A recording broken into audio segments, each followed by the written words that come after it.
Hi, this is Jimmy Dreams. Well, as I promised, I want to tell you the story of the saga of the prodigal son. And this is my story. And I want to tell you about a time where that I went 7 years without hearing the voice of God. 7 long years without hearing the voice of God.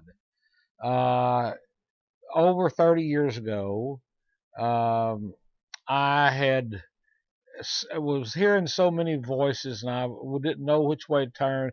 And I go and do something I thought was God, and it wasn't the Lord speaking to me. And so I told the Lord, I said, I don't want to hear the other voices. I only want to hear your voice. And He quit speaking to me for 7 years. Well, now my wife and I had gotten married about 30 years ago, and I was my wife had when we met had an addiction problem, and so we went on the road, uh, working in flea markets, living in a travel trailer, moving from place to place week after week, and I did that so that I could keep her away from the known people where she would be involved in this addiction, and so I tried to keep her away from it. So after 5 years of wandering, you might say, in the wilderness, this has come to a point of about now a total of about 7 years at this point from the time I'd heard the voice of God. And I'd tell my wife, I'd tell her, I said, I can pray for others, and God will meet their needs. I can pray for you, and God will meet your needs. But God won't even talk to me. And so I'd say, you have to pray for me because I can't. God won't even hear me. Well, I wasn't right, but I was in a position where I couldn't hear the voice of God, and I didn't. It was just a silence. I'd speak to him. I'd pray every day. I'd pray long times, periods of times. When we weren't working the markets, generally we'd work the flea markets on the weekend, and through the week we'd be set up. Say, well, the last time when this happened, we were set up in Waco at a travel where we park travel trailer park, and it was wooded, and it was secluded, and there was a road that ran all the way around the place about 2 miles. And every morning I would go out and I'd walk that 2 miles, and I would pray, and I'd say, Lord, you have to speak to me. I have to know what to do. And it was just week a day after day I'd come back in not knowing what to do, not knowing what to say. And one day I was walking, and I'd almost got to the end of my 2 miles, and the Lord spoke to me, and He said, it's time for the prodigal son to go home. I was so elated and so thrilled that the Lord had spoke to me that I went immediately and called my brother's house. My brother's a pastor, and his wife answered the phone, and I told her, I said, God just spoke to me. He said, it's time for the prodigal son to come home. Well, she didn't know the story that God hadn't been speaking to me for 7 years.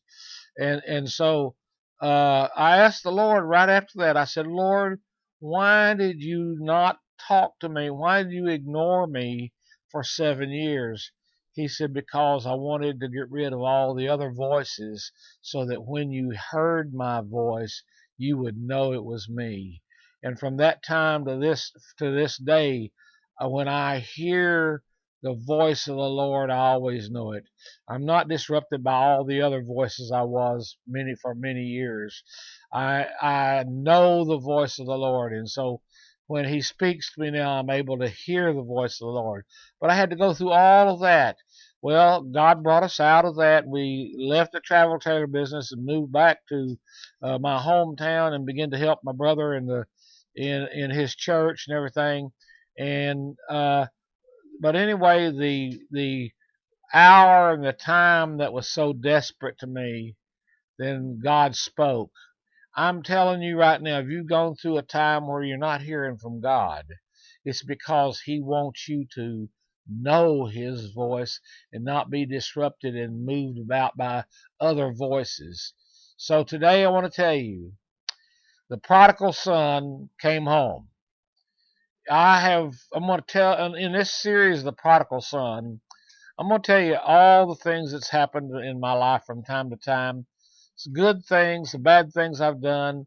Oh, God knows that if He judged me on all the bad things only, that I would be in a mess. But you see, just like you, I have been covered by the blood of Jesus Christ, and His blood is enough to cleanse all my sins for now and forever.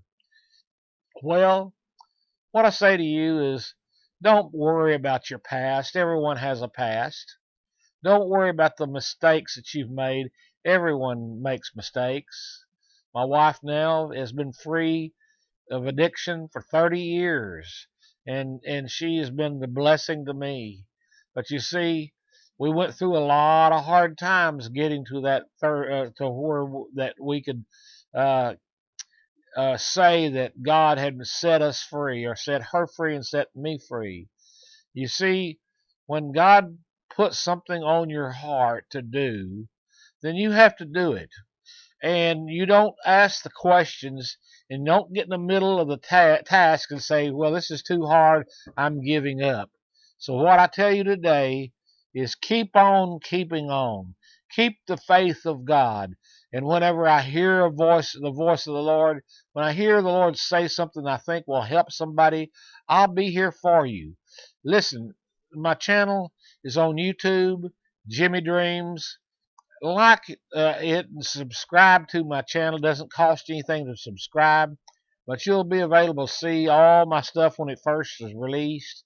And also, I'm going to start some premium stuff on the channel a little later. But right now, I just wanted to come to you and tell you that it is time for the prodigal sons and daughters to come home. God bless you. Keep on keeping on. This is Jimmy Dreams.